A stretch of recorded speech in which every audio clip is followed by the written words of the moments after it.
Why hello, it's me, MrSasaki, and today we're doing Boccherini Minuet, the last song in Suzuki Violin Book number 2, tutorial and playthrough. From the playthrough, use the chapters below and skip ahead. Tutorial. This song is the quintessential classical piece. Just listen to it.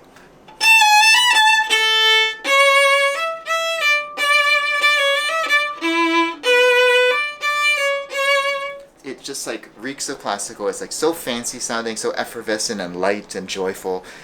Anyway, it's a joy to play once you get used to it. The most important things that we need to talk about first, measures 1 and 3. What makes this piece so cool is that offbeat syncopation that we have. Da da da da dum, dum ba dum bum. So those offbeats there. Make sure that the first 8th note in measures 1 and 3 are short to offset the accented quarter notes that are offbeat. So here we are. So if we're going to be doing it 1, 2, da da da da dum ba dun da dum bum da da da dum ba bum ba dum bum.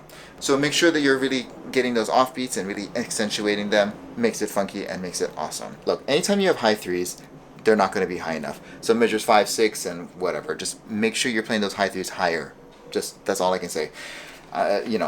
Mark them, do what you need to do. The last thing in the first section we need to talk about are measures 7 and measures 19. So we're going to have trills here, but with the little grace note, I call it tail. So we have the trill, and then the tail of E1. So make sure you throw that in at the very end. In measure 19, A1 in that case. Just make sure you add that in at the very end, a little tail. If we're going to move on to the trio, we have to talk about the key signature. Changing to D major, we ditch the G sharp, so no more G sharps. An easy key to play in. The hardest thing about this entire second section is going to be counting your 8th notes. Make sure you're counting your 8th notes. You have to be like super dedicated. So dun dun dun dun 8th note 8. You just gotta feel it, because that piano is gonna be doing some weird stuff and be playing like off from you, and it'll throw you off. You are not always with the piano. Actually, not really ever really with the piano here. It's just always so confusing. So whenever you have the rest going between lines, so here, dum bum bum, rest rest rest rest, da yum bum bum, rest rest, instead of da yum bum bum, circle bow. That's what I think. Da dum bum bum, circle bow, da dum bum bum, circle bow. And that's gonna make sure you don't infringe on those rests or anything between the sections and the repeats and whatever. Make sure you're counting every single 8th note. Just if you have to write dashes, and you make sure you count them.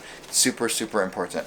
Last thing that we have is our DC Alfine again, minuet style. So we have internal repeats, internal repeats, internal repeats, internal repeats, and then here, DC Alfine back to the head of the piece, to the fine, no repeats in that first section, and you got minuet style. This piece is important because it uses contour dynamics as well as terrace dynamics. So you're going to see like a repeat of da da da dum bum bum, da da da bum bum, da da da. It's loud, soft, loud.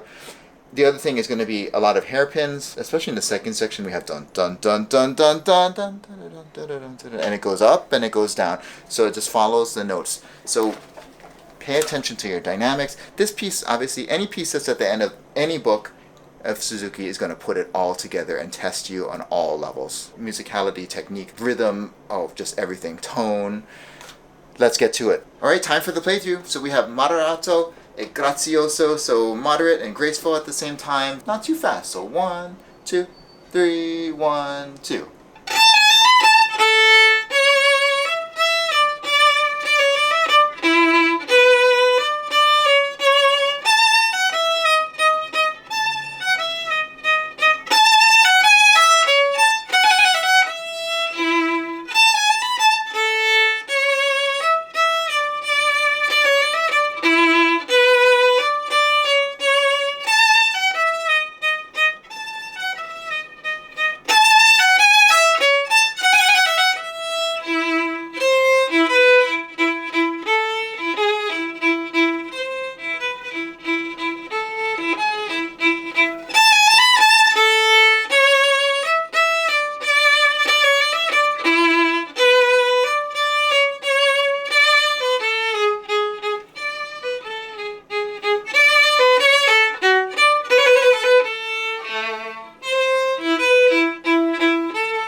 me know how you did in the comments below. I hope you passed. If you didn't, go back and practice. This is a hard one to get sometimes, but totally worth it. And if you pass book 2. Congratulations if you did. Like, share, subscribe, and I will see you in the next book, book 3. Bye.